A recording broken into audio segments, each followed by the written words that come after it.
Regardless of what people thought of the Star Wars prequel movies, one thing that can't be denied is that not only did it help sell a lot of toys, but it helped sell a lot of video games. According to Wikipedia, for the Phantom Menace alone, there are 11 different titles, not including cross-platform or re-releases. Now, as a huge Star Wars fan, I've played most of these, and have pretty good memories of most of them. Although it could be argued that in the 2000s, I would have had a good time with a cardboard box, so long as it had the Star Wars logo on it. Alas, another thing which probably helped stretch the list of Episode 1 tie-in games was that when the movie was released in 1999, the PS2 and Xbox didn't exist yet, which meant that while some of the first games were released for the N64 and PlayStation 1, some of the later and more ambitious titles were released for the Xbox and PlayStation 2, with Star Wars Obi-Wan effectively being a launch title for the Xbox. Now, another game that was technically a launch title for the Xbox, but at the same time wasn't really, was the subject of this video, Star Wars Starfighter. Now, Starfighter originally released in February 2001 for the PlayStation 2, and then 9 months later received a re-release on Xbox with a few extra features. Another 2 months after that, in early 2002, we got the PC version, which is the one we'll be looking at today. Side note, there was also an arcade version released, complete with a motion base. Honestly, this looks like it would have been a lot of fun, and I'm actually really disappointed I've never come across this. Back to the PC version, and we are playing the original version today. No patches or fixes, the exact game as it was shipped back in 2002. Now, frequent viewers will know that I generally patch older games with a widescreen fix when presenting them in video form. However, no such fix appears to exist for Star Wars Starfighter, likely the result of the PC version being a port of the PlayStation 2 version. Regardless of the version, reviews by the gaming press at the time were fairly mixed, with most settling on a 7 out of 10 score. Now, I have a belief that in the early 2000s, reviews for PS2 and Xbox games were sometimes overscored just based on them being on a new platform. But I don't think that's the case here, and you'll see why as we progress through this video. Now, Star Wars storylines have set a high bar in the past, packed with engaging narratives and memorable characters, but Starfighter doesn't really hit the lofty standards common to the franchise. The main storyline revolves around several characters from various factions as they collectively piece together a mystery involving the Trade Federation.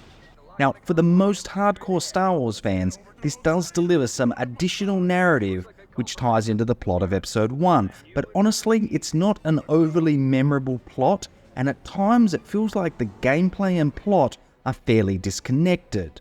Now, one of the main tropes of the storyline is telling it from different perspectives, which for the time was fairly progressive. However, despite the voice acting being quite good, the overall short length of the game, clocking in at just a few hours for the first playthrough, doesn't really allow for any character development, meaning that each time the game shifts perspective, it feels like a separate story. Now, don't get me wrong, this isn't a bad story. It makes narrative sense, enriches the plot of the film, and brings back some familiar adversaries, but I wouldn't call this a AAA blockbuster story. Before we continue, a massive thank you to everyone who supports the channel. If you enjoy this type of content, please do consider subscribing. It helps support the channel, and you can be notified of new content the moment it drops. With that out of the way, let's hop into our Starfighter, prepare to face the Trade Federation, and head back to 2002 to remember Star Wars Starfighter. Star Wars space simulation games have undergone a bit of a transformation over the years.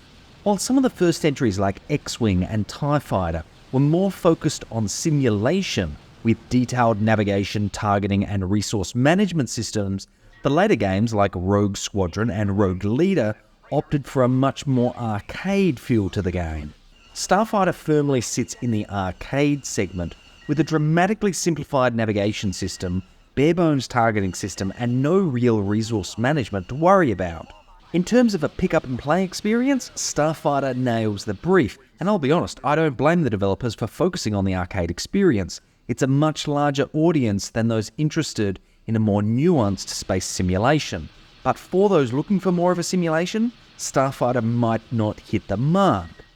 Once you do load into the game, the menu offers you the ability to either progress the story or replay any of the missions that you've already completed. Missions are graded with a bronze, silver or gold medal, with the game's optional objectives playing a large part in collecting those gold medals. Collect all of the gold medals and you unlock Darth Maul's ship to use, which is a really nice unlockable. Before you can tackle the first story mission, however, you are presented with a tutorial mission. Now, I generally like tutorial missions because they are an interactive way of explaining game mechanics. However, the challenge here is that outside of the most basic movement and fire controls, the tutorial doesn't actually cover any of the mechanics which would have been helpful to understand. Targeting, navigation, weapons, and damage are all things which would have been far more valuable to understand than basic movement. Alas, none of these are included in the tutorial. Honestly, I don't know if it's a design oversight by the developers, or they thought that these systems were so straightforward and easy to understand that they didn't require a tutorial. But from my point of view, it's a fairly serious omission.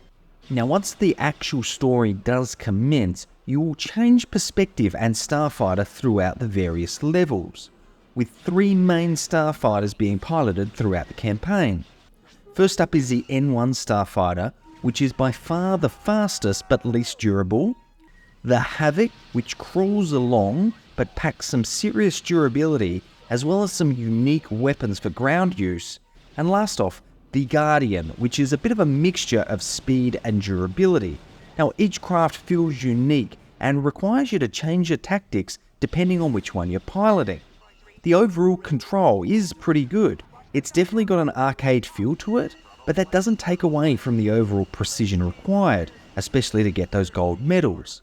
You can toggle between a third and first person view, and while I miss a cockpit view, honestly, in an arcade experience, third person is generally the best, and it's what I used for the majority of this playthrough. Combat is likewise pretty good, with dogfighting other fighters feeling good, while making strafing runs against larger ships equally rewarding. The missions are roughly split 50-50 between space and ground missions, and honestly, I really wish there was more space and less ground, as there's definitely a lot less freedom afforded to the player in the ground missions. However, regardless of if the mission takes place in space or ground, the actual structure of the missions is fairly sound. While there's no real briefing or anything, likely another callback to the arcade focus, the objectives are always clear, and I never encountered a situation where I didn't know what to do next. Now, to help you complete these objectives, you more often than not have wingmen, which can be instructed to perform various functions, from attacking a particular target to offering you support if you're under fire. And for the most part, this works pretty well. I lost count of the times I assigned a target to my wingman or breaking off to engage another craft. Now, for all of the things the game does right, there are some questionable design and gameplay decisions which hold the game back, in my opinion, from being a great game. Firstly, the overall UI in both the game menu and the gameplay itself is largely uninspiring. The game menu is basically a copy and paste of the PlayStation 2 version, not optimized for a PC in any way. To get around this, there is a pre-launcher that the game uses to change a few settings specific to the PC version. However, that means that any changes require a complete shutdown and restart, not exactly ideal for a PC game. Then there's the gameplay UI, which seems to have been designed for style first and function second. Take for example the distance indicator of a target. In virtually every simulator game I have ever played, the distance to a target is represented by a number. It doesn't matter what the actual unit of measurement is, but generally speaking, a larger number further away, shorter number closer. It's a simple concept and it lets you understand distance at a glance. However, in Star Wars Starfighter, target distance is represented by a thin blue line which shortens as you approach the target and then caps out when you are further away, which not only takes a lot more observation to track, but during the heat of a battle can be downright difficult to see. I wouldn't say this is game-breaking, but it certainly is puzzling and tops off a rather cryptic heads-up display, which isn't what you want in a simulation game, arcade or otherwise. Another one of the game's questionable design choices comes down to some of the ground missions, in particular the use of enemy tanks, or AATs as they're known in the game. Now, the only real way you can deal with these when they appear in large numbers is using the Havoc's bombing system, which lets you fire a set of falling bombs while on a strafing run. The challenge is that while you are doing this, the AATs will shoot at you, and when your craft's hit, you'll be knocked off course and naturally lose your weapon alignment. And look, in isolation, I probably wouldn't mind this, but one level in particular throws so many AATs at you that it feels a lot more frustrating than it should. The last main grievance I have with the game revolves around the actual level design. Save for a few examples, all of the missions take place in fairly small arenas that don't do a great job of conveying the vastness of space or that of a planet. There's actually a level where you can target an enemy ship above you, but when you try and fly towards it, you hit an invisible wall and redirect back toward the ground. Now, maybe I'm old school, but if you're going to let me target something, I expect you to let me fly toward it. Overall, the gameplay is best described using the very phrase I used to describe several elements of it: pretty good. There's nothing overly ambitious here, and there is definitely a sense that the game often puts style before substance, but at the same time, there's nothing terribly wrong with it. Now, despite the PC version being a port of the PlayStation 2 version, the overall presentation is still quite good, and still holds up remarkably well in modern times. There's a level featuring asteroids which you can destroy, which for the time would have been groundbreaking, and it still looks really good today. This is one of the examples of something which would have only been made possible moving from the PlayStation 1 to the PlayStation 2, and is definitely a reason to be thankful that we got Starfighter for the more modern platforms at the time. The overall art style is consistent throughout the gameplay. However, the pre-rendered cutscenes don't seem to match the overall aesthetic for the rest of the game. They're also really dark. I don't know if someone forgot to switch the lights on or something. Thankfully, the in-engine cutscenes are much better and naturally follow the same art style as the gameplay. But honestly, the more I think about it, the pre-rendered cutscenes don't really add much to the game apart from one plot point, which makes me wonder if they were more of an afterthought as opposed to part of the initial development. As far as bugs are concerned, despite me playing a virtually unpatched version of the original game on modern hardware, I never suffered any bugs or crashes, which is a testament to the quality of the original development. Now, as with virtually every Star Wars game I have ever played, sound design is excellent. You get all of the sound effects you would expect from the Star Wars universe, as well as some really good voice acting which helps to elevate the overall Star Wars universe feeling within the game. Then of course you also have a fully licensed soundtrack, with the majority of the tracks coming from the Phantom Menace soundtrack. Honestly, there's nothing to complain about or even critique in the sound department. It is rock solid. Now, before we get to the conclusion of this video, let's take a look at a few Steam reviews. It's the Rogue Squadron we have at home when your mum says you can't have Rogue Squadron because you have some at home. It's fine, but it's kind of glitchy and not super exciting, and you can beat the main campaign in about 3 hours. Star Wars Starfighter, although being a cutting-edge product when initially released in terms of licensed Star Wars games, hasn't aged well. The game offers very little story and explanation for controls. The graphics have aged moderately well, but with limited options there isn't much you can do to tweak the setup of this game. After you run a few of the missions, you will have explored all this game has to offer. Wouldn't recommend it based on limited value. Look, the game may not be that great, but if you want to fly around in a Nubian fighter and relive some childhood fun, it's a great buy. Maybe wait for a sale though. If you want to enjoy the game to its fullest, you need to play it using a flight stick. I use a cheap Logitech 3D which I got for about $22 on Amazon, and it adds a whole new experience to the game.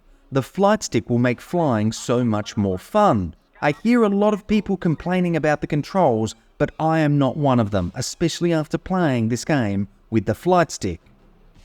Can't lie, it's a pretty decent game. Honestly, there isn't much I can disagree with in these reviews. Star Wars Starfighter isn't a super exciting or deep game, but despite this, it is still fun. It's a shame that we didn't get a better optimized PC version, but like I said, despite the UI not being overly aesthetically pleasing, the actual performance was rock solid. And while Star Wars Starfighter might not have had the same impact as other Star Wars games, I still think it deserves consideration for any dedicated fans' gaming library. But that's enough from me. Do you agree or disagree with my opinions? Let me know down in the comments below. And as always, thanks for watching.